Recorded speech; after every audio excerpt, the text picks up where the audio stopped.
I'm Joseph. And I'm Nick. And this is Fish Jelly. Uh-huh. How are you? I'm good. How are you? Okay. Today is Juneteenth, which also happens to be, it falls on Father's Day this year. I woke up knowing it was Juneteenth, but I had forgotten it was Father's Day. I saw my mom this morning and when she got in the car, said, "Oh, happy Father's Day."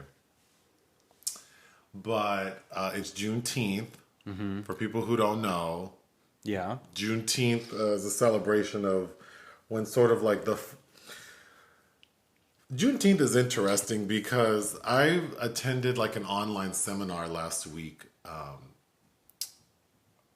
about like diversity in marketing, and there was a component.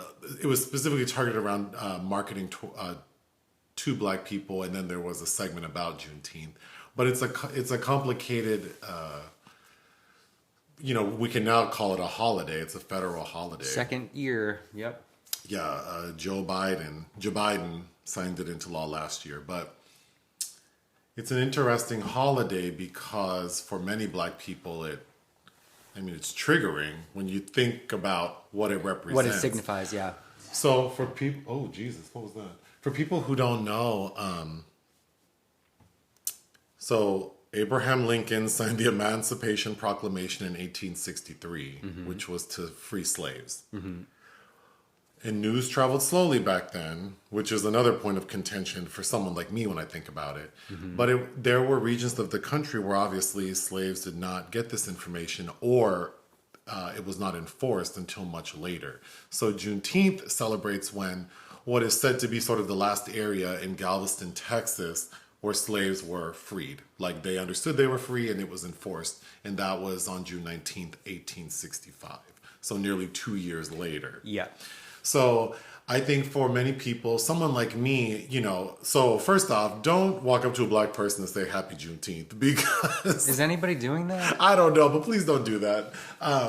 Maybe some people are okay with it, but I think it's an opportunity to recognize the history and to educate people. And reflect. Yeah. But I don't know that for me at least, it's not like I want to go have fried chicken and watermelon. And like, I don't think that that's cute. It's not Cinco de Mayo. Oh, yeah. No. And I think for me too, it's like, the 4th of July has always rubbed me the wrong way because I feel like, it's not inclusive. It doesn't really represent the experience of many Americans living in this country. So while I love being an American and I feel like this is a great place to be, there's still a long way to go. To talk about freedom in this country and then the date that it's celebrating is like, wow, there are many people at that time who were not free. Even the displaced date that it's celebrating is really kind of arbitrary, considering all the shenanigans that were pulled in this fucking country to try to enforce slavery in a different way. Well, so then do you know what I'm talking about? Like, it's not like, it ended and then we had these stops and starts of progress. It was not like that. Well, that's what I wanted to talk about is, when we think about, first of all, in the mid 1800s, news did travel slowly because there wasn't the internet. There's no Instagram. There wasn't email, there wasn't. So, yes, but many people question, well, how did it take so damn long? Well, because those in power didn't want it to be known. Slave owners didn't want to lose this free labor who they didn't have to respect in any way. So, to think about Juneteenth is to also think when those slaves, even when the Emancipation Proclamation was signed, until years after, the response from slave owners wasn't swift and kind. No. It wasn't like, yes, you're free, let me help you. No, these people were being met, these slaves who are now freed were being met with a lot of violence. There was a lot of lynching.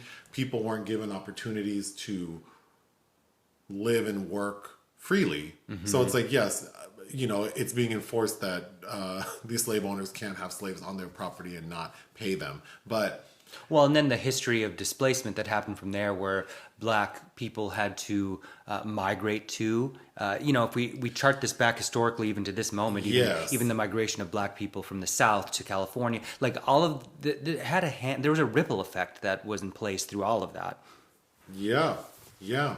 And many people refer to what was called the scatter. So once these slaves were freed, again, it wasn't a smooth transition. So there was a lot of violence and oppression still being enacted on these black American people. So a lot of that is conjured up when I think about Juneteenth. Then I also think about the stops and starts within our history within the last, 160 years of like just how much hatred and racism blacks have faced in this country. So like the end of slavery was not like, and I'm hoping many people already know this, but the end of slavery was not sort of the beginning of black people having equal rights and freedom. So no, it's just and then, someone like me would argue that black people in this country still don't have full equality. So it's been a very long time. Oh, well, I mean, the voter suppression that's still going on. Right. The criminal justice system, all the things, right? Access to fair health care or compassionate health care, on and on and on. So I think when I think about Juneteenth, I think about all of those things. Mm-hmm. And then, part of this seminar I attended last week was talking about how businesses can speak to Juneteenth in a way that is respectful, but ultimately helpful. So there was a lot of market data, like consumers, specifically black consumers, and what's important to them, and feeling like businesses are addressing these concerns and then following through. So there were a lot of examples of businesses that, during Black History Month will do a few posts and donate a few dollars, and then they don't do anything else. And then when you follow up the next year, there really has been no change. But then you get companies like a good example was someone like Sephora, mm-hmm. who has committed to being much more transparent in their hiring practices. And they have come up with some really interesting and what I think are beautiful ads, one of which is paying homage to beauty, obviously, because it's Sephora, and how much of it has roots in like Black history. So a lot of the things we see now, if it weren't for Black beauty, mm-hmm. these things would not be mainstream. Paying honor to that, but I think what was even more important was the transparency and like showing the number of people of color who have positions, like executive positions, and being very transparent. Like last year it was 40, maybe it was not 40, it wasn't that high. It was like 11%, and this year is 13%.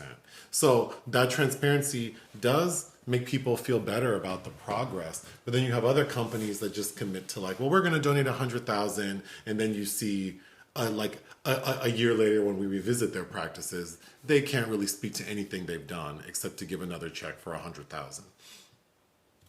So, yeah, I guess I could go on and on, but I just think it's a very important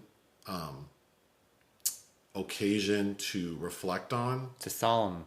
But don't do what Walmart did, which was last month. Walmart released a series of products under their Great Value brand, one of which was a Juneteenth ice cream. Was there a watermelon something in there? No, it was red velvet.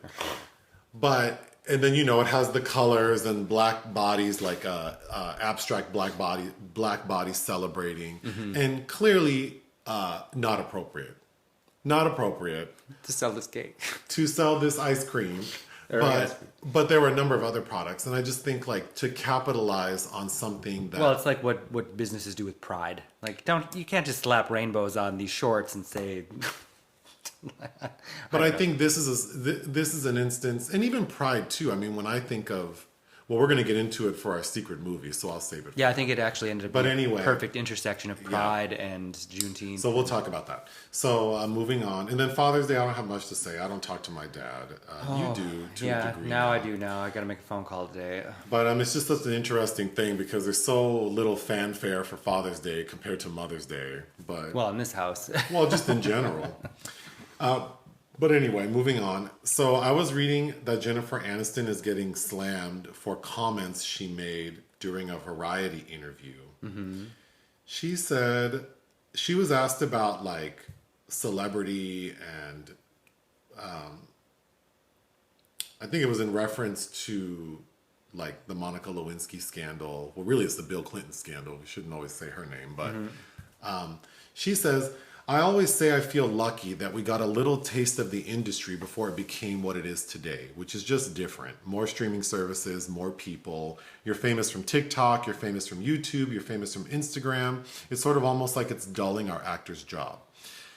So basically saying like there are people who are famous for nothing.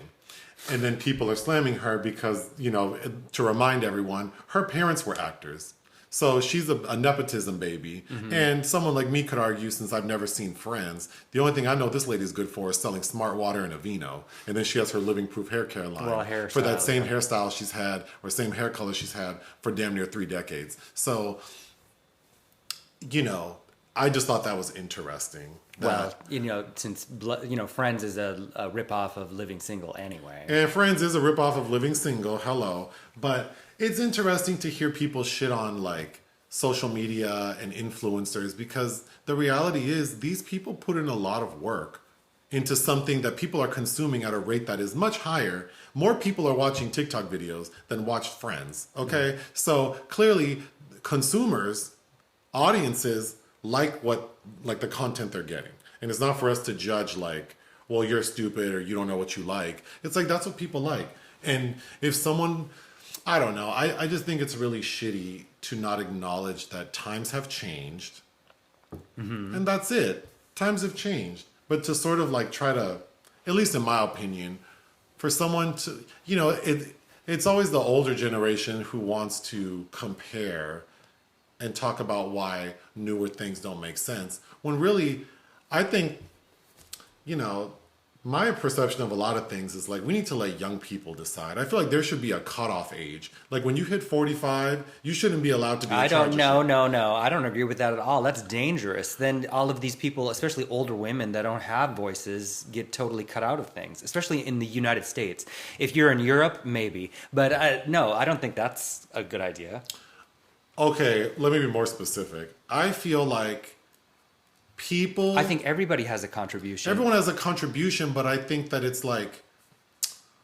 Because everybody needs people who don't have a stock in certain things. But everybody... Like when we're talking about healthcare... Sure, but everybody needs to see a reflection of themselves, no matter what age or color they are. Yes, of course. So, but what I'm saying is that we see a very clear picture of who is in charge and who makes decisions. And I think that an 80-year-old... person commenting on... That's a different problem, though. We're talking about like cultural critics and not like political power. I'm talking about sort of all of it and just recognizing that just because, you know, this damn near 50-year-old lady who is super famous from one television show she was on for a while and then has rode that wave for a long time hawking other shit, for her to say that like people nowadays don't like have anything to offer and they're just famous for no reason is not really fair because that bitch started on the movie Leprechaun. Then she got cast on a TV show that was a ripoff of something else. And then it got super popular. I think unfortunately she's kind of a bad example because of the privilege that she does come from. But there are other people that have had to work there. Say like Lupita Nyong'o, for instance, or somebody like that who has had to work because they didn't come from anything. And there's probably better examples. Someone like me shouldn't have an opinion necessarily. As my opinion shouldn't have as much weight as someone who's younger than I am. And we're talking about like how to pay for college or education. Like, let the young people decide what they need. Like, that's all I'm saying is that I think we need to like sometimes take a step back and realize like, who are we talking about? She's talking about a younger generation of people who are now celebrities. And it's like, Put yourself in their shoes. Yeah, but they're not at the same celebrity level that she is because they're not getting her paychecks either. So there is that. But also, there is something to be said about somebody that's instantly famous for one thing they've done on one platform. So was she. Okay. And I would argue that people nowadays on TikTok are more famous than she is. And these people make millions of dollars. These people make more money per, like whatever she was making, $1 million per episode. There are people on TikTok and YouTube who make more than that. And they have more viewers. Whatever ratings Friends got in whatever years it was out, 90 something to 2000, whatever, there are people who get more engagement than that show did. It's iconic because there were fewer outlets. And she speaks to that in her little excerpt she gave about how there are more, that there are more services, more people. So, yes, during her time when there were only 10 channels on the TV that most people saw, yeah, that a show like hers would have more impact. But nowadays, it's even more remarkable that there are people who get hundreds of millions of views with all the different options out there. But you're right. Everyone's voice needs to be heard. So I misspoke. I'm not saying that. What I'm saying is that it's interesting how people always want to relate everything to their own experience when it's like, but we're not talking about you. Sure. We're talking about people today who are finding celebrity and influence on these alternate platforms that you're used to, trying to make money and be known for something the same way you were, lady, and you're not putting yourself in their shoes. I think it also, that gets down into discussions of what is an artistic contribution or what is a creative contribution or somebody just trying to get attention.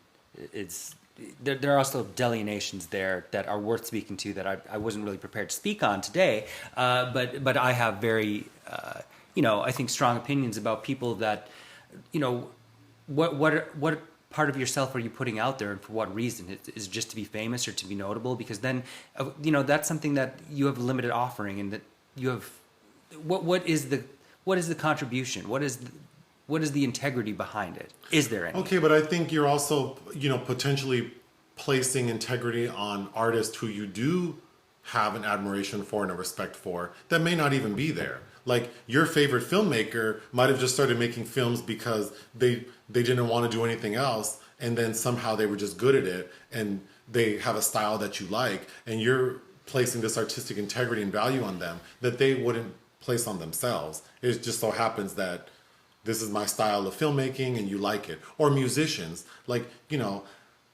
stereotypically, as generations go by, we all criticize newer music, right? Like someone like me only listens to 90s music, basically. So then if you ask me about contemporary music, I would say, well, I don't know anything on the radio. I don't like it.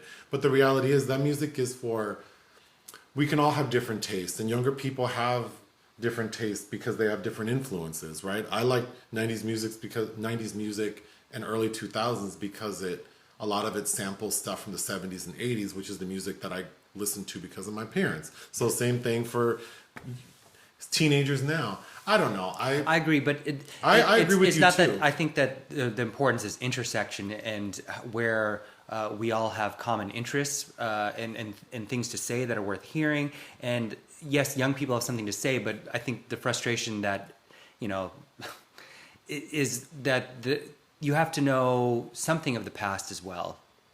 Sure, but I think that's a separate conversation. I think, getting back to Jennifer Aniston, I think there's this idea that people who are on TikTok or YouTube, that it's just like, oh, they do nothing, and all of a sudden they're millionaires who... Yeah, I agree. And I don't agree with that because as someone who makes YouTube videos, it takes a lot of work and time to do these videos. Mm-hmm.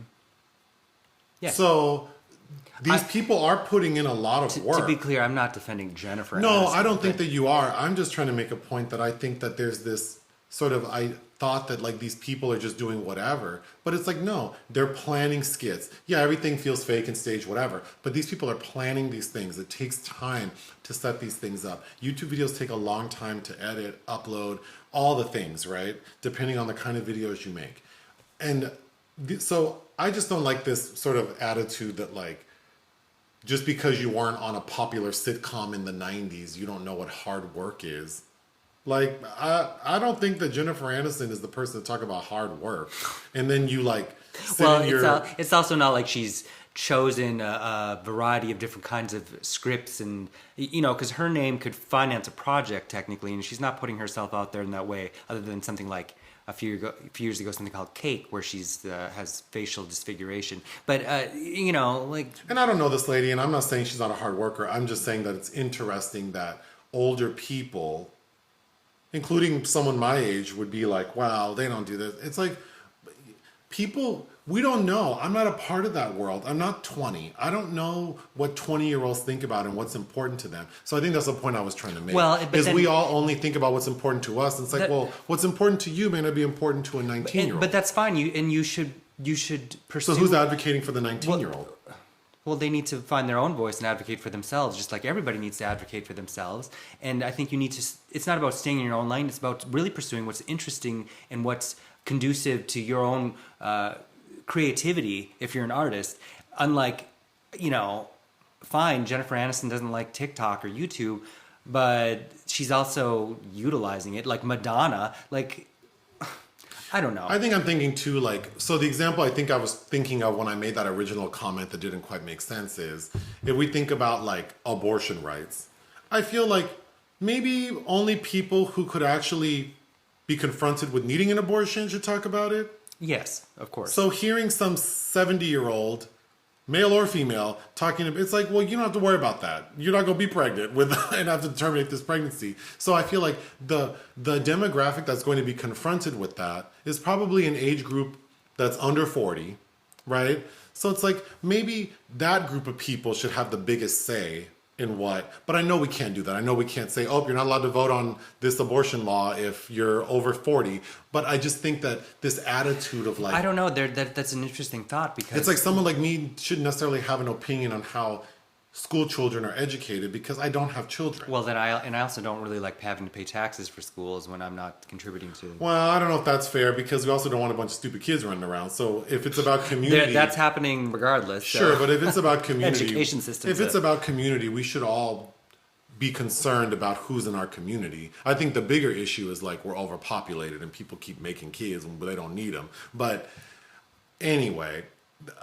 I just thought it was interesting because people are dragging her. It's just funny to me. But moving on, you don't use Postmates, and neither do I really. No. But I happened to see on Postmates a couple weeks ago, because I think one night we were here and I was like, oh, if I could find like a dessert, I would order it, and I didn't find anything. But Postmates had a bottom-friendly menu. As in homosexual bottom? Yeah, for Pride Month. God. A post that they wrote about it said you shouldn't miss a good meal for a good time. That's why this Pride we've teamed up with this doctor and this other person to create the world's first bottom-friendly menu. Yup, it's real. # eat with pride.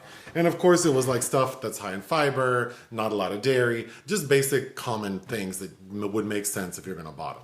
But they got backlash because like some person on like TikTok is saying that they created the bottom friendly idea. It is just like, I mean, I don't know. When I first saw it, I thought, oh, this is actually something that I don't find obnoxious because all these brands are posting rainbow whatever and selling bullshit items with rainbows on them. I felt like, well, at least Postmates is doing something that seems somewhat helpful and cheeky in the vein of the community. It didn't offend me. I thought it was actually kind of cute that that's their take on Pride Month. Well, that is all that's really going on. So I thought that was funny. Okay.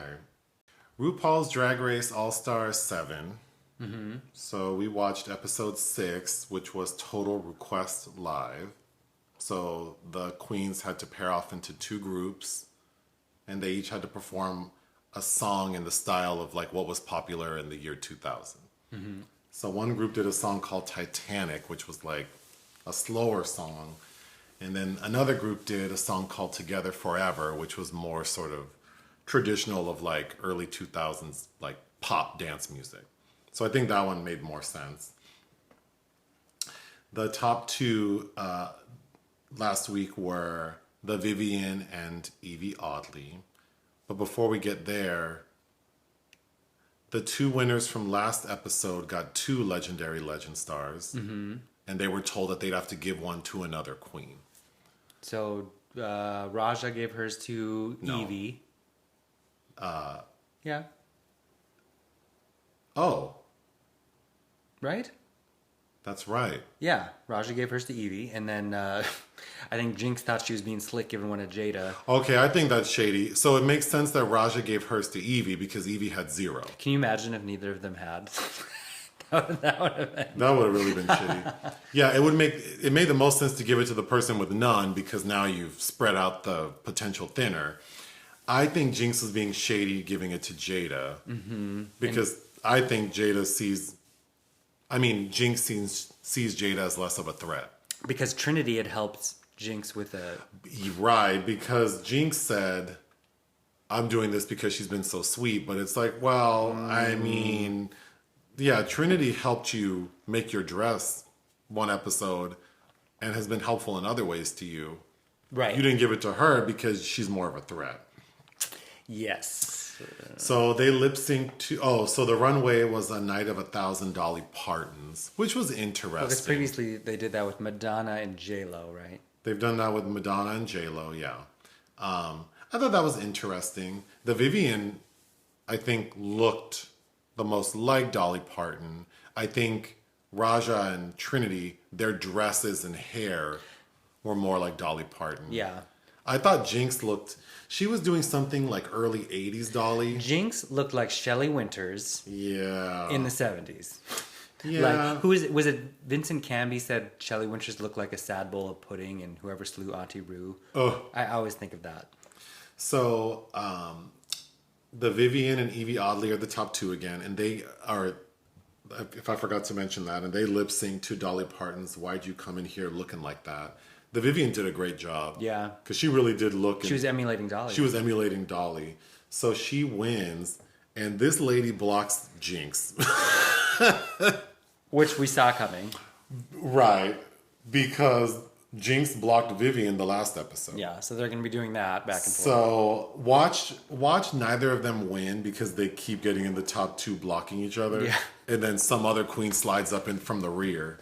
But I guess that makes for good TV. Yeah, that makes me think Jinx might not win because, even if Evie had won, we were thinking she might give it to Jinx. But that might be what stops the front runner. Or, I anticipate more shenanigans with these legendary legend stars.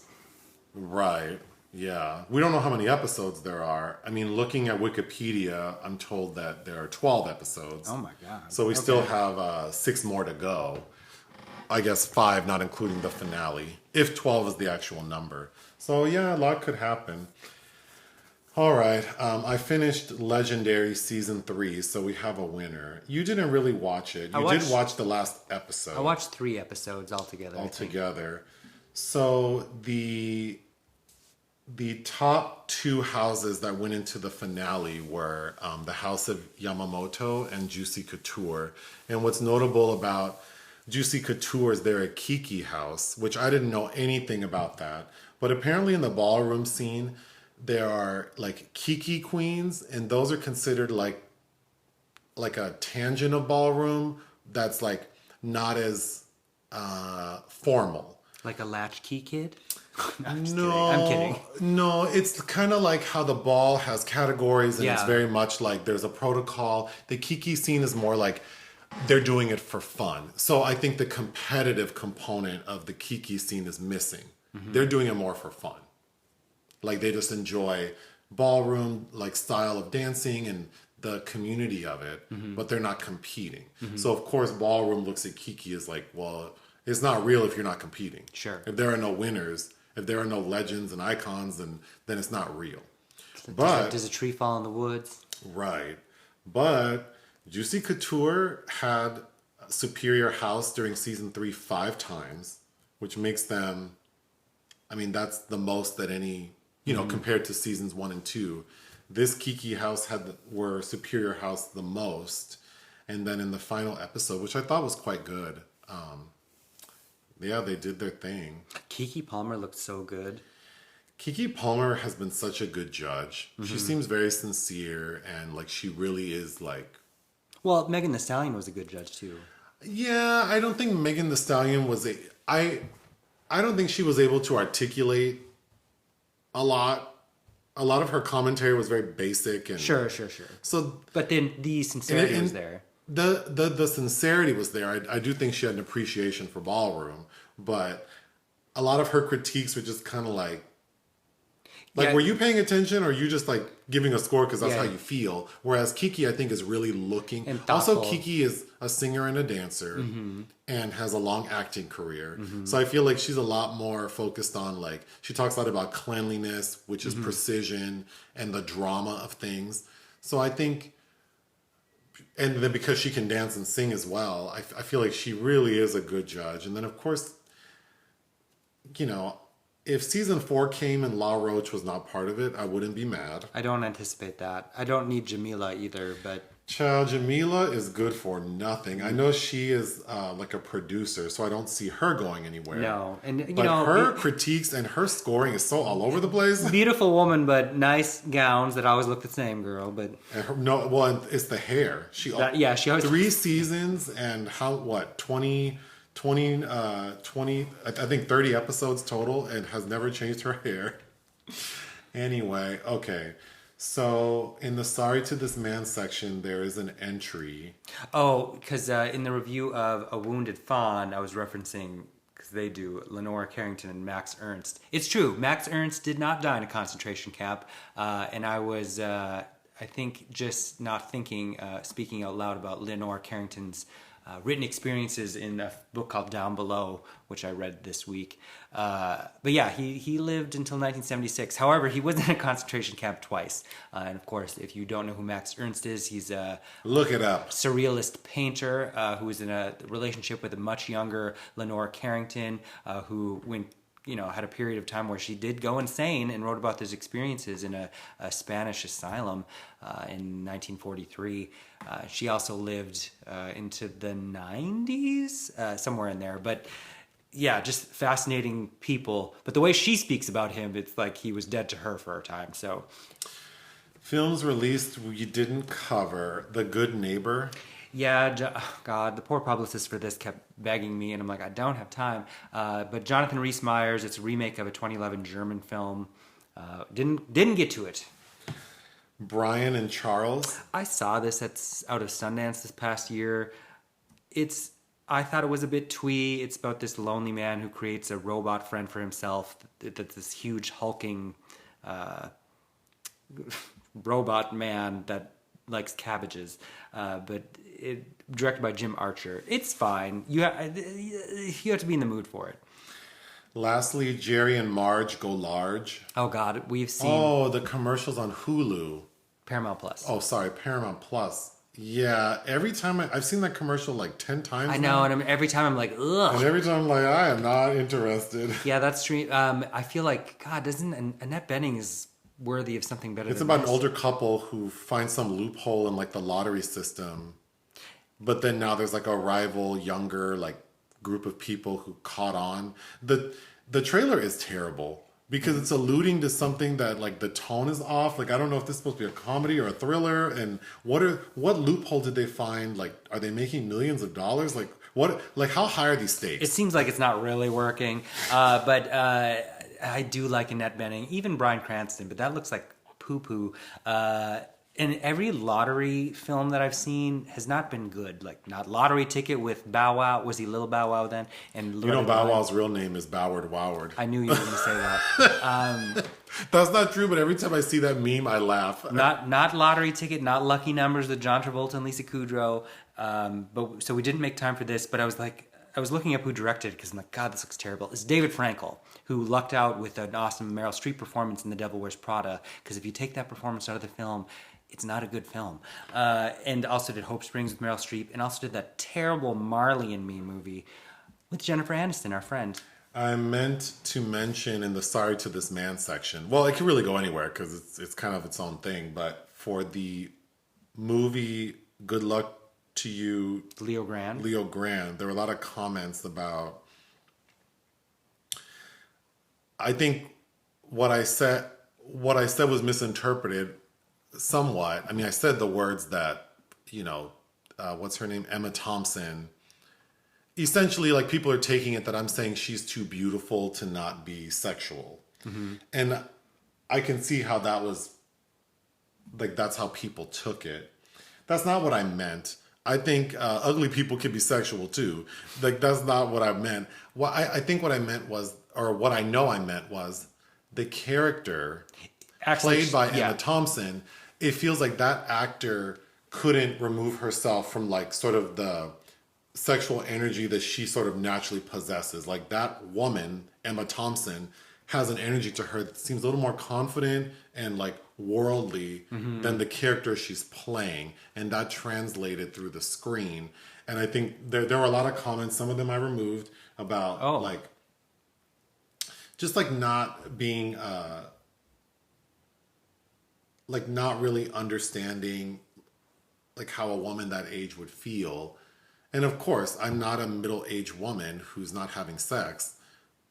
I'm just saying that as someone who's very familiar with sex and probably more familiar with the prostitute in the movie, it just read a little off to me. And yes, that's me projecting what I would have preferred to see. But that's also every fucking movie I talk about. Every movie I talk about what I would have preferred to see if I didn't love it. So, yeah, it's interesting. I agree. I think there's something off, even in how it's written too. She is able to articulate something so well, and I think it messes up where she is continually doing this performative thing in front of this prostitute when I don't know. We also get such a limited sense of this person based only in these parameters of this hotel room that you know. Anyway, moving on, you watched some films for Tribeca, like, for fun. I did. The winner was Good Girl Jane, which I have a screener for, which I'll probably get to soon. But you want to talk about these 4 films? Sure. I watched Rounding, which is the next film from Alex Thompson, who reviewed his film St. Francis, about intern resident that clearly does not want to be, and helps somebody with this kind of euthanasia venture that goes wrong, and kind of has a nervous breakdown about it. And it feels like a well-meaning film that just never coalesced well. And I didn't review it because it made me uncomfortable in all the wrong ways. And yeah. Next is something called Three-Headed Beast. This was interesting, and I watched randomly, directed by Fernando Andres and Tyler Rugg. If it's Rugg, am I saying his last name right? But it's about a heterosexual couple that have an open relationship that kind of gets out of control when the male starts to have a loving relationship with another male. Oh. My computer's about to die. Do you want to continue while I try to figure this out? Sure. Then there was a kind of I guess you'd call it a Jewish horror film called Attachment, about a young Jewish woman that falls in love with this has-been Danish TV star, and the young Jewish girl seems to be under the influence of mother who's mentally unstable, and it ends up being kind of like the Dybbuk version of Sebastian Lelio's Disobedience with with Rachel Weisz and Rachel McAdams. I feel like I liked the idea of it, but I don't know. It didn't do enough of something for me. I think I was a lot more interested in this Polish film called Woman on the Roof, about this older woman who's a nurse who's landed herself in significant debt and foolishly decides to try to rob a bank at knife point one day, and she ends up being caught, and then tries to kill herself and then doesn't do well. Yeah, I liked it. I liked that more.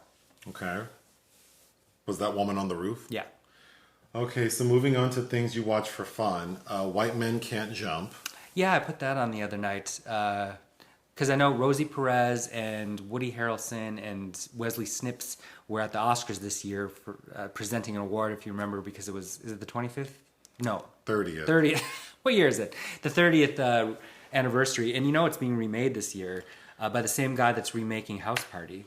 Oh, interesting. So I am very familiar with the film, and I remember when it came out, and I was a little young. I was only, I think, 13, so it wouldn't have been something my mom would have let me see.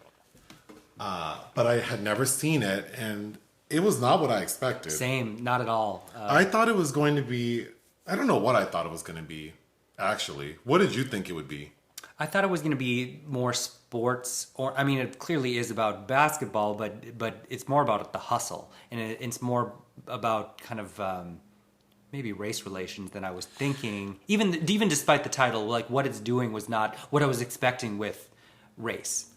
Yes, I think I thought it would be a little more substantial based on the title. Sort of speaking about race, like the Great White Hype or the Great White Hope, and I think I thought it'd be more like a sports film, like this person's trying out for the NBA or something. But really, it's just about Wesley Snipes and Woody Harrelson hustling like these street games by presenting Woody Harrelson as this sort of like corny white dude who certainly can't play basketball. So then Wesley is like, well, I'll bet you with him on my team I can beat you.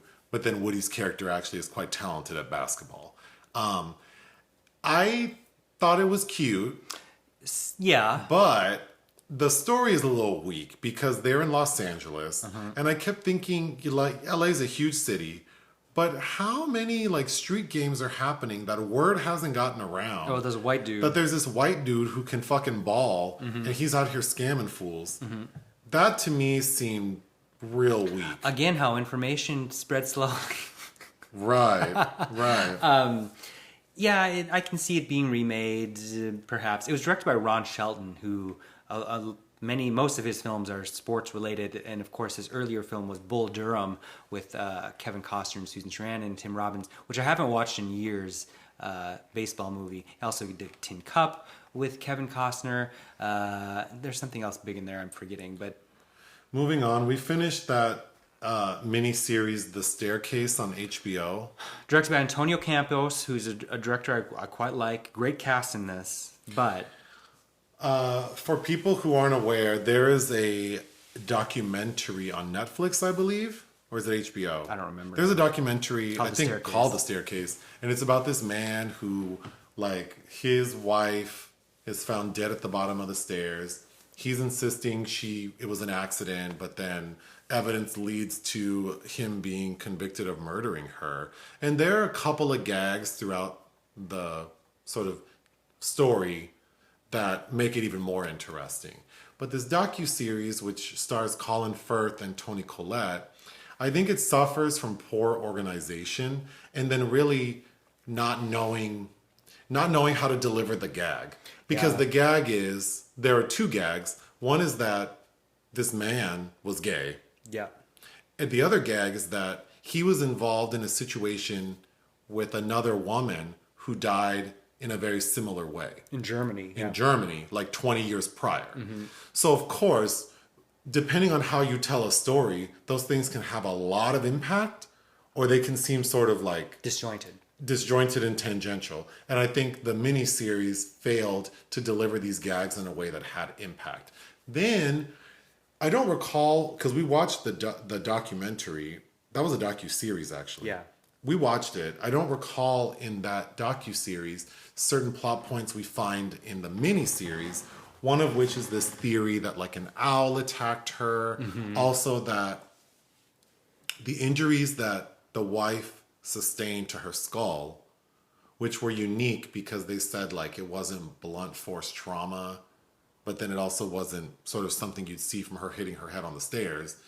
We find out that two men who this guy had sex with, because he was like on the DL doing some shit that, well, we can get into it, that two of the men who he had sex with died with similar injuries. And he wasn't implicated in their deaths. But it's just very interesting. But it made hers not an anomaly. Right. So there are a lot of things that are very interesting that because this this mini-series, I'm sure took liberties, it's like they really could have organized this so it really had more impact. So I was disappointed. Sure. But so by the end, and then what is the French lady's name? Juliette Binoche.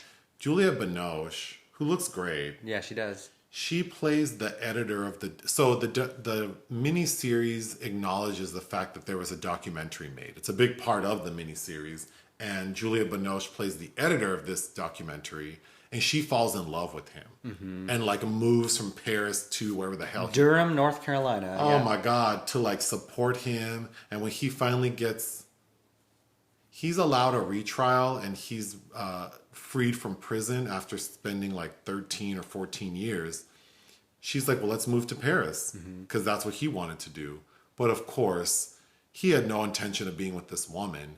He was just taking her assistance. So the day before they're supposed to leave for Paris, he's like, yeah, I don't want to go. He said, I don't want to live with a woman any longer.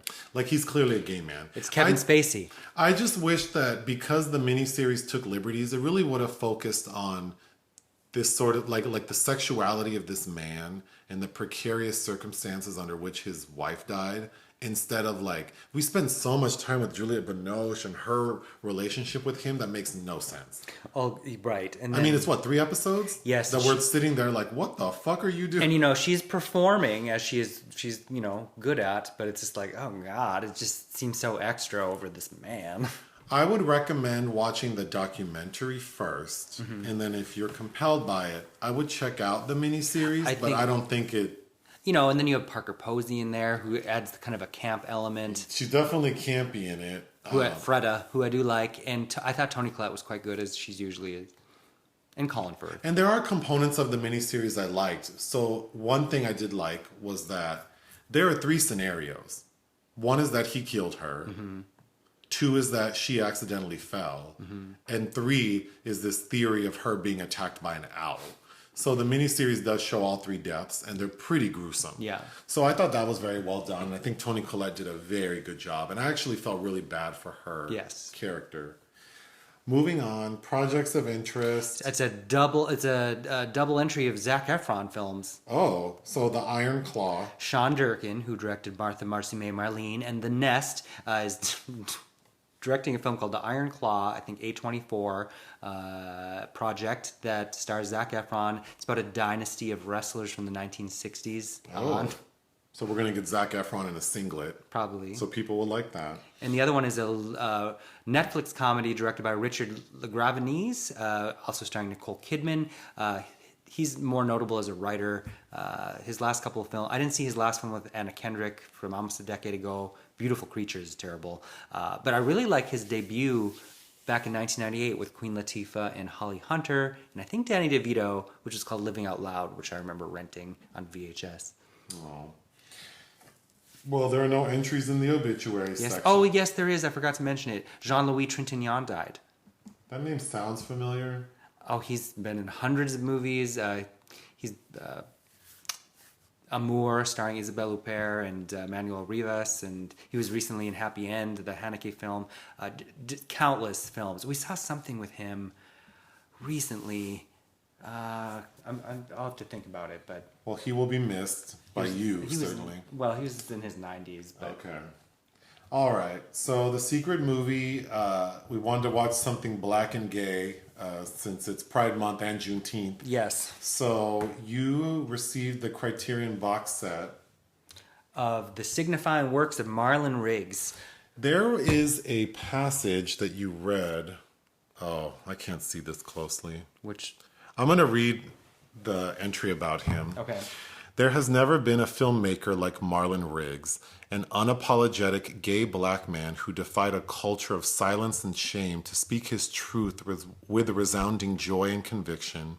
An early adopter of video technology, Riggs employed a bold mix of documentary, performance, poetry, and music in order to confront the devastating legacy of racist stereotypes, the impact of AIDS on his community, and the very definition of what it means to be black. So we watched his 1989 documentary-style film called Tongues Untied. Which caused quite a controversy because he received like state funds to make it, and Pat Buchanan came out against it. There were all kinds of about taxpayers' money being used to produce filth and pornography. Well, I thought it was excellent. It's one of the best things I've seen in a long time.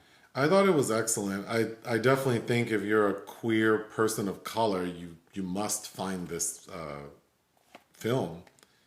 And it's exactly what I just read. It's a mix of documentary performance and poetry with music. and it talks about racist stereotypes, the impact of AIDS, and the definition of what it means to be black. Yeah. So it's all of that. I feel like I could talk for a long time about it, but I just wrote down a few notes.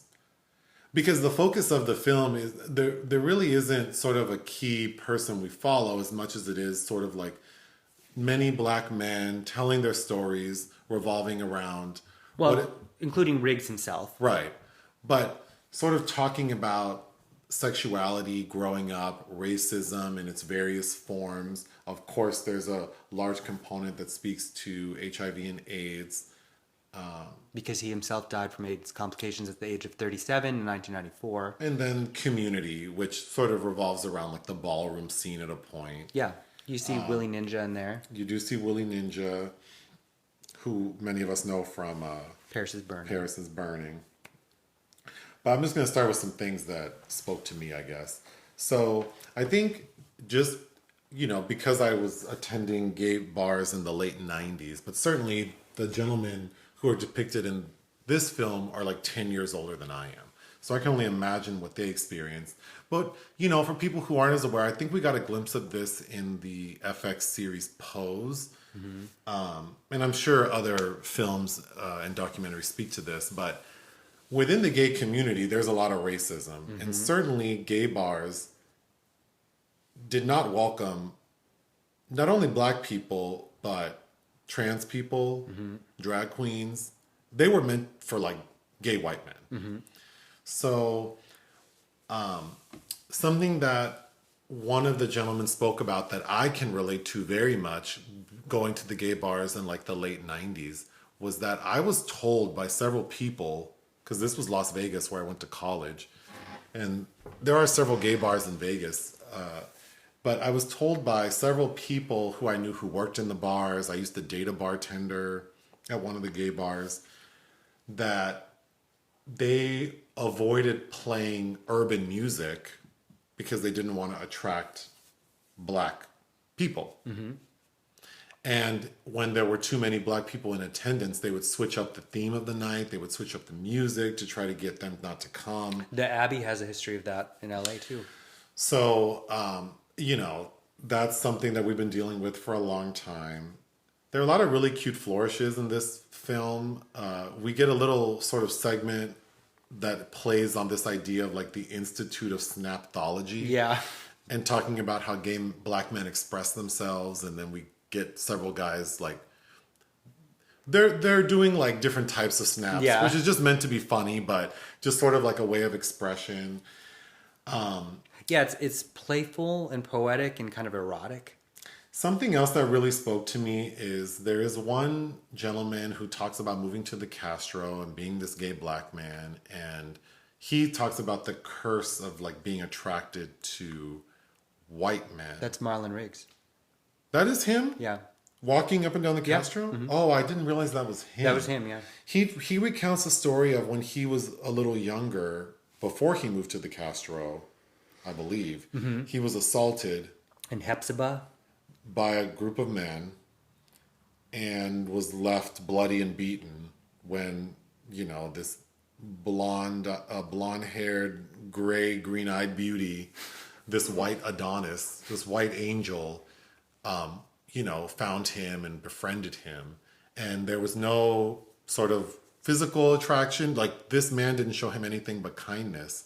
And that imprinted on him like a goddamn avatar. Mm-hmm. That was what he loved. Mm-hmm. And I listened to, I can't pull it up because my computer's dead and I don't have access to my phone, but there's a podcast called The Making of Gay History. Mm-hmm. And you listen to one with this black man who... Is it Boyd, Randy Boyd? Is he the one who played football? Yes. Mm-hmm. He talked about that too. He has the exact same story mm-hmm. of, having this, and I forget who it was. Oh, it was the guy from the Blue Lagoon. Yes. Mm-hmm. Who's that actor? Christopher... Whatever.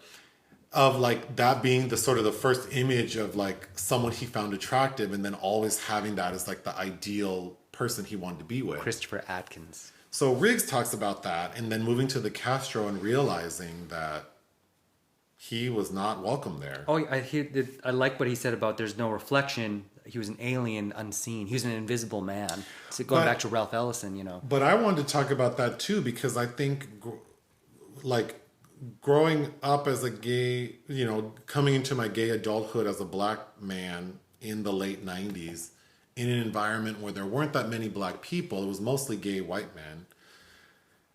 I think I also felt like, so complicated, because he also talks about like seeing other gay black men and then not acknowledging each other because we don't want to see that thing in each other. And I didn't have that feeling as a teenager. I think I felt more like there aren't that many of us here, and then we're not that kind to each other. We're not like befriending each other. Because you're most cruel to what you're most like. And then I always felt like there was some sort of weird competition. Like because as gay black men, depending on the space we're in, you know, unless I lived in Atlanta, it's like usually if I'm out at a gay space, there aren't that many people who look like me there.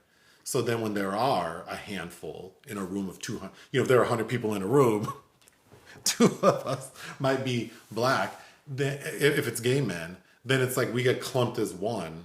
And then I think that pits us against each other subconsciously. Like that colonialist mentality of So, ascending the hierarchy, yeah. and it's really interesting to hear, because, you know, we often don't get to hear gay black voices. So to hear these men in this, well, specifically Riggs talking about it, really spoke to me because it's like, yeah, just because of like where I was living, and then after college I moved to Minnesota, which was very white.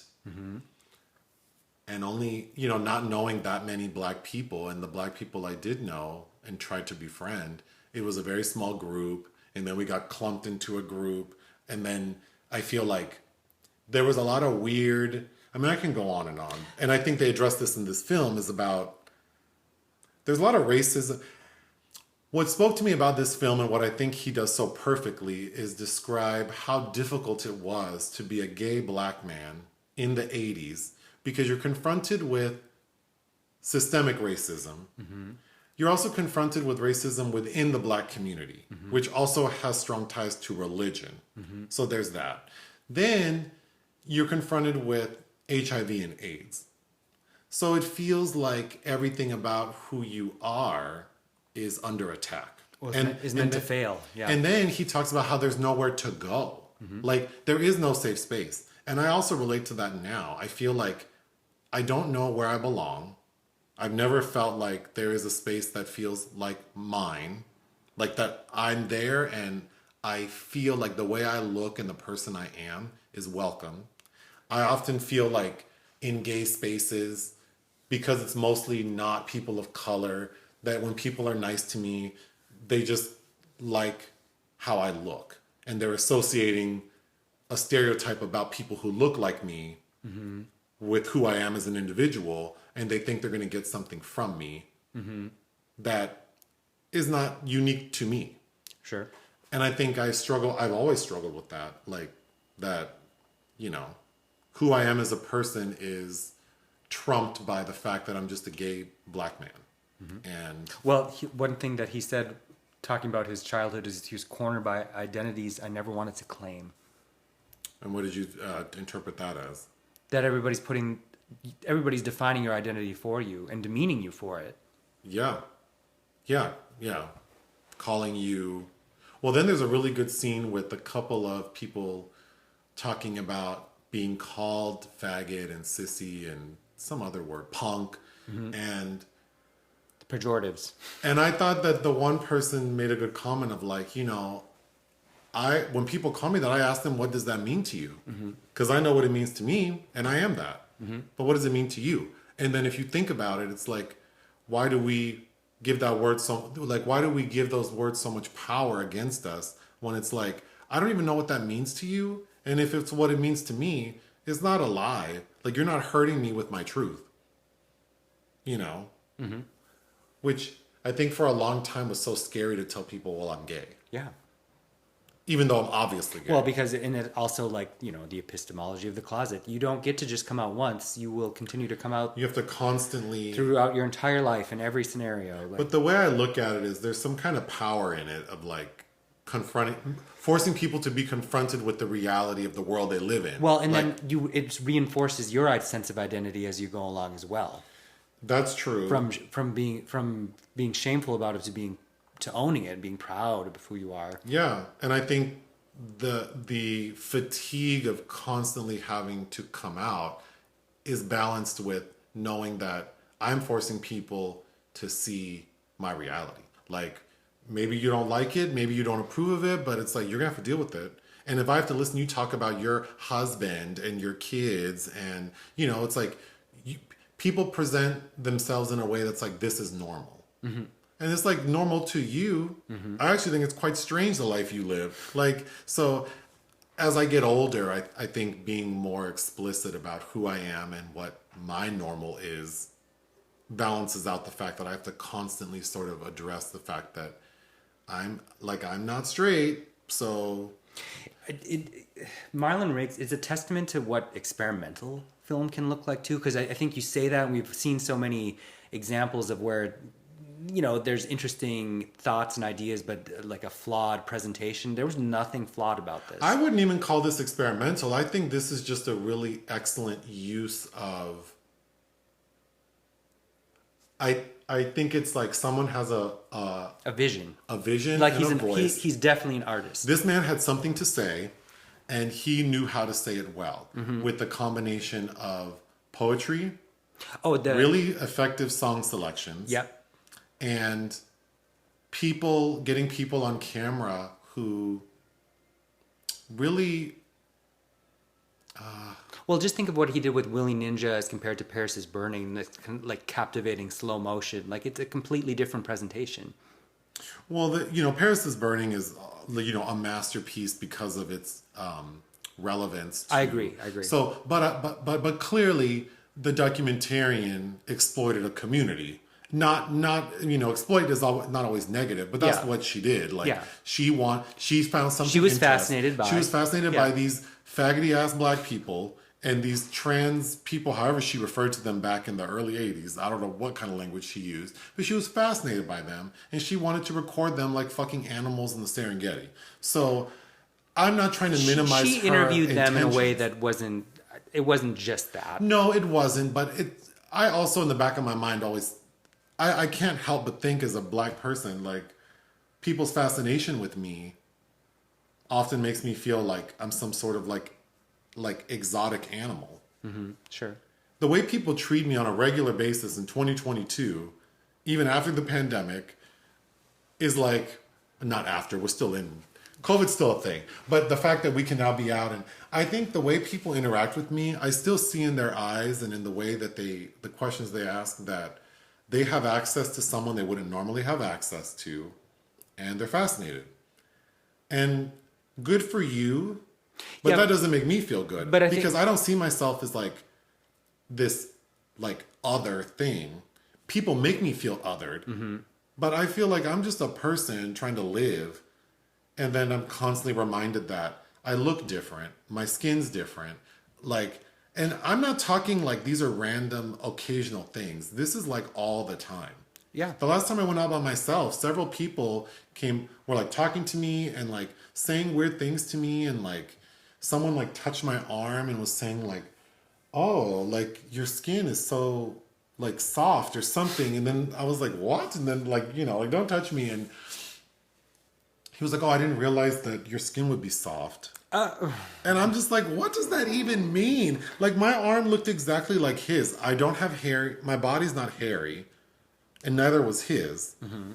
So what's the difference between our arms? They look exactly the same, except mine is darker than yours. He was trying to signify that you're exotic. The problem with this that I think, and I'm sure many, particularly black women, can relate to being in a space or an environment where, let's say, white women want to question your hair, and particularly your hair. How'd you get that to look like that? Right. And that is that's similar, but a little different, because they're more fascinated by you in a sort of objective way. But I think it's complicated being a gay black man in gay spaces because I'm getting the same bullshit, except that you also, there's something in there that you find attractive. So you're also touching me, because if you thought I was ugly or unattractive, you wouldn't be rubbing on me. Right. So then that makes it a little extra complicated because then I feel like, do you just like me because I'm brown? And then I feel it's very rare. And I feel like if you had the opportunity or made the opportunity to ask those questions in those spaces, you be surprised at their reaction. Well, I have over the years. But don't you find it like usually people are taken aback if you people are question that? always taken aback. They're always shocked, and the comment is like, they're Cluck very the pearls. they're very preoccupied about explaining that they're not racist. And it's like, well, I'm not implying you're racist. I'm saying that you seem fascinated by me because I'm black, and it seems like the way you're treating me that you think that I have certain attributes and a certain personality that you expect from anyone who looks like me. And then I think when people are confronted with that, it gets, it's very interesting. But throughout my life, I haven't felt like, more often than not, I feel like that's the energy I'm getting from people. That you don't like me because I'm Joseph. And I think part of that, what watching Tongues Untied reminded me of too is like all of this anger and trauma that gets passed over because things transition. Like the AIDS crisis, we had the cocktail, and it's like things cooled, but there was still all this trauma that we never really dealt with, and all of these terrible things, and all of these people dying, and like the pandemic is the same way. It's like we're coming. It's cooling, but we haven't really dealt as we want to do. We don't deal with the kind of the cracks under there. So everything's going to scab over, but we still have all of these things going on underneath the surface that really are affecting us in our behaviors. And we are living in a place now where social media has made it so you can basically order people on a plate. So instead of focusing on fetishization and the exploitation of brown bodies, now it's become this normal thing that's normalized in this kind of preference scenario where it's just like, I just like that. But not, Riggs has one of his quotes in San Francisco about specifically taking, cruising white men, a flavor that was not his own, without bothering with, avoiding asking the question why. Nobody's forcing each other to ask why. Listening to him say that, I sort of had an epiphany because I thought, I wonder if because we all, we all need to take a look at our behaviors and the meaning behind them or the meanings behind them or meaning behind them. I'm not saying that right. But anyway, when he said that, I was thinking, I wonder if sometimes my sort of if a 22-year-old white guy is trying to get my attention and why do I entertain them? And I wonder sometimes, after hearing him say that, and then sometimes, when he said it, it made me think, I wonder if sometimes it's because that's something that wasn't available to me when I was 22. When I was 22, it was I remember people saying really awful things about people who liked me. That it was weird that they liked me. If they weren't black. Yeah.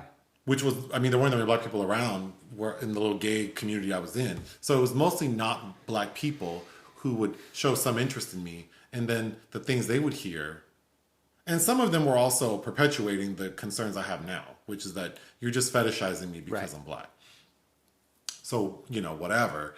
But certainly the idea of some 22-year-old white guy, just some regular ass white dude being interested in me was just not an option. That never happened because it was I'm a different species. I couldn't possibly relate to you on any level.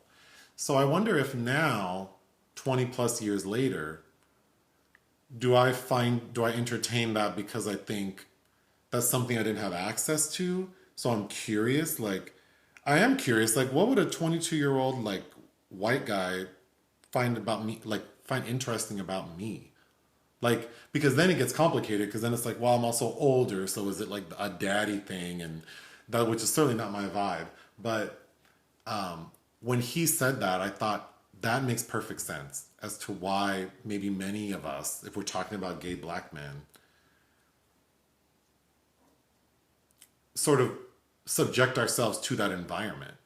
Because we also don't have a choice. If you want to, if you're gay and you want to be in a safe space, you seek out gay spaces. But most gay spaces are mostly gay white guys. So, unless it's a specific night, yeah. Unless it's a specific night. Jules Catch One hasn't been operational for a while. I mean, unless you're in even a bigger city like LA, there are no gay black. You'd have to go to Atlanta. You'd have to. Or DC. There are nights. There are nights when you might find a higher concentration of gay black men. But even living in LA, I certainly don't feel like out of place. Well, it's because there's enough diversity and anonymity in this city that I still often, I think have a lot of trauma about questioning why people find me interesting.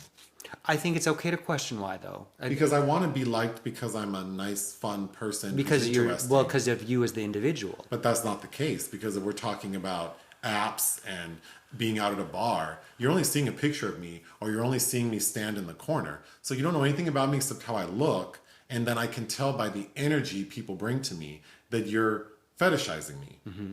You think there's something you think I'm going to offer you something that you have determined all people who look like me offer. But that's where the apps have kind of set us back in that way. Like, we're lacking something that we were, I think, on a course of developing. But I think Mr. Riggs would be happy to know, if he were alive today, that I do think there have been improvements. I do think that I have interacted with, if we're talking about gay white guys, who don't make me feel as gross as they used to. It definitely feels more like you see me as a person. Mm-hmm. Like, yeah, you like how I look, but then it's like, that's fine. I mean, there's nothing wrong with wanting someone's attention if you like how they look. But it doesn't feel the same as it used to. It doesn't feel like, oh, it's because I'm black that you like me. And then I also think the way they talk to me is different. Like, oh, you understand. You're not asking the weird questions that people would ask me 20 years ago about my hair and about my smells. And I always think, like, the way people talk about, people used to always comment on how I smell. Like, oh, you smell nice. And it's like... Oh, because they were expecting do you expect me to smell like cigarettes and cocoa butter? I don't understand what you think I'm going to smell Cocoa butter smells good. And I wear cocoa butter to this day, but it's like just the little sort of like microaggressions that people would present to me. Back when we first started dating in Minnesota, as a white person, you learn about racism, but I'm ignorant about receiving it or being confronted by it. Because I remember us dating, and some coworker's friend of mine was making comments about me, about how I don't look like somebody that would date a black person. And I remember I was so naive and my self-esteem was so low. I was like, oh, that meant something about me, because I must be like such a square. Never realizing that it's like, oh, you think that the type of white person that's going to date a black person is trash. Well, that's the other thing that he talks about in this film, is like, it also chips away at your self-esteem, because if I'm constantly, because the other reality too is like, whatever anyone thinks I look like, whether you think I'm ugly or not, is like, I think over the years, if we're all sort of conditioned to think like white is right? White is right. White is what you want. White is the pinnacle. That's the goal, is to have a white man. Then the quality of the type of white men who would then want to interact with me is like, well, if I'm a 5, you're a 4 or a 3. Like, does that make sense? Uh-huh. Like, I feel like it also would chip away at, like, because I think a lot of white men take advantage of that. Like, they shoot for the fucking stars because they know, like, and I think it was a little more insidious 20 plus years ago when I was in that game of, like, I think a lot of white guys knew that black men and any man of color wanted a white guy. Mm-hmm. So it's like, so that adds value to them. So now some unattractive man is trying to holler at me, and it's like, on what planet I mean, unless you're trying to pay some bills here, I don't understand why. Which is another. I don't want to go down that chapter of my life, but I think I see that less and less. That people are sort of wanting to have genuine connections with someone who they think people seem more concerned about having like a genuine interaction, even if it's just sexual, like having some sort of chemistry. And whereas I think before it was just like, it's this thing that I want, and I'm gonna I'm just gonna, I don't know. I feel like I'm rambling, but You're not. It's fine. it's just, this was a very powerful film, and a lot of the things that were said I really related to. The last note I had was that there's a segment talking about HIV and AIDS where they talk about how sex will kill us. Mm-hmm. And that also I can relate to. Same, yeah. Being sexually active in the 90s and just thinking every interaction was going to be the end of me. Mm-hmm. And having that pressure on top of knowing that I'm not desirable, and if I am, I'm just like a novelty, which lends itself to thinking I'll never find like someone who really cares about me because they're only going to like me because I'm brown. Well, they're a lot, so then I'm just like disposable. And I think that's how I conducted myself for many years. Like, I'm disposable. So then I didn't take people seriously. And I was very much the type who was like, well, if you want to do something nice for me, you can have my time. And if not, then buzz off. Like, so that was 10 years of my life was, yeah, if you want to pay some bills and take me here and fly me there and buy me this, then sure, I'll spend time with you. But that's the only way I would spend time with people, because I always thought I was disposable. Like, well, any black guy will do. So what power do I have? Mm-hmm. So might as well just get what I can get right now. I think things have gotten better. Oh, good. Because it's not, I mean... you mean personally? Well, I mean, I still, do I feel like I'm, I still have the feeling that, if people like me, it's probably not because of who I am as a person.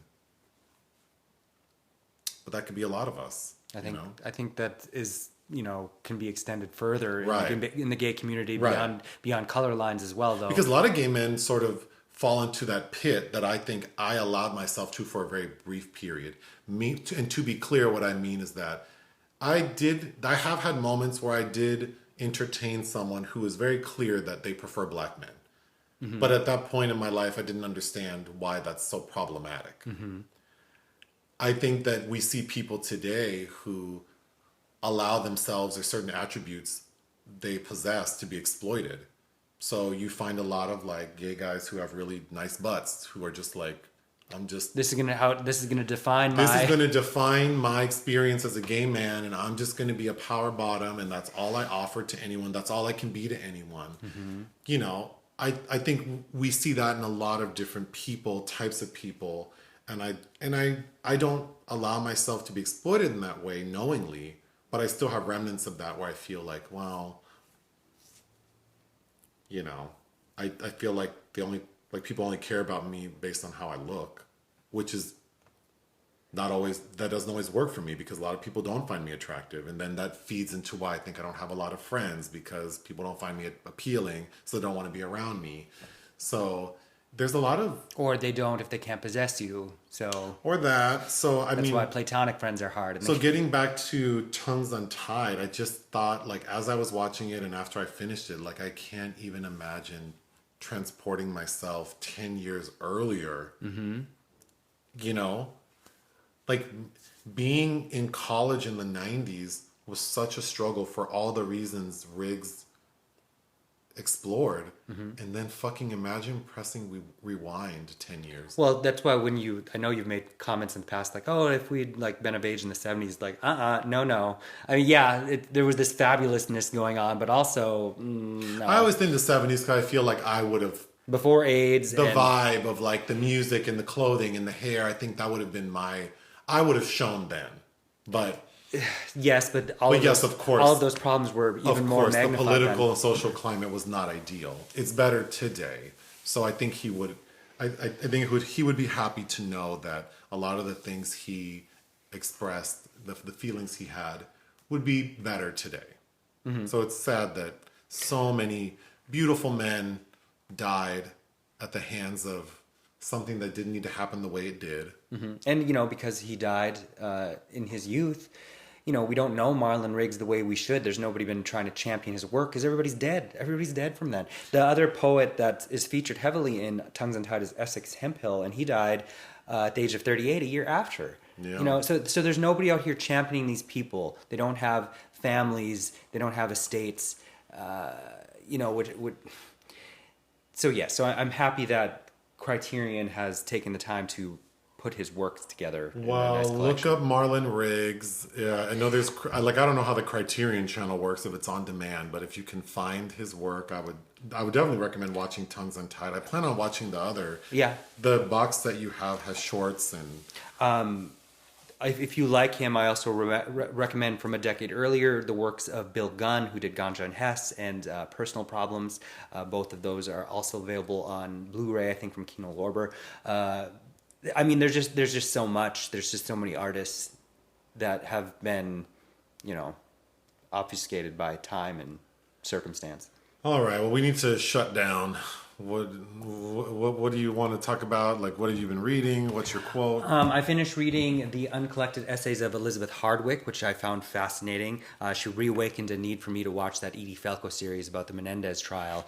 Because at some of her best moments in these essays from this collection were about OJ and going back to the 90s.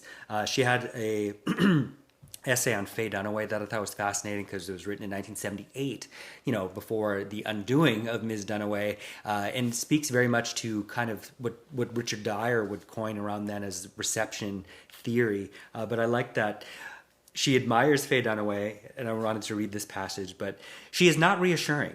The sense of equality, not to mention domination, may be a bit chilling to the conventional, particularly to the conventional man. But to the thoughtful, the electricity of the negative qualities gives her an extraordinary interest. Oh, God. I also liked from an essay called When to Cast Out, Give Up, Let Go. She's talking about love, and she says, love is an ethical idea. There's always renunciation as well as possession hidden in its heart.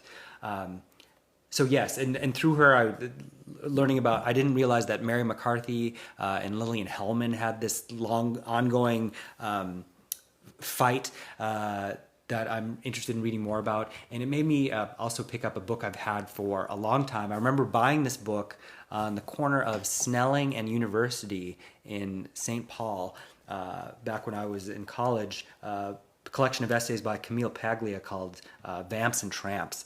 She is a fascinating person. And again, even reading through her introduction of this, because I've not read her 700-page tome, Sexual Persona, which I plan on one day. I didn't know she was so vehemently against post-structuralism. And so many things that made me think about post-structuralism and postmodernism and how, you know, the danger of rewriting history and kind of how that filters into, because she's a very much pop culture, speaking to what's going on in pop culture. And I'm thinking about all of these narratives that are obsessed with the multiverse and how, to me, that kind of dangerously rewrites this self-consumed universe. Anyway, that's what I'm doing. Okay, well, we have to end. Anything else? No. Bye.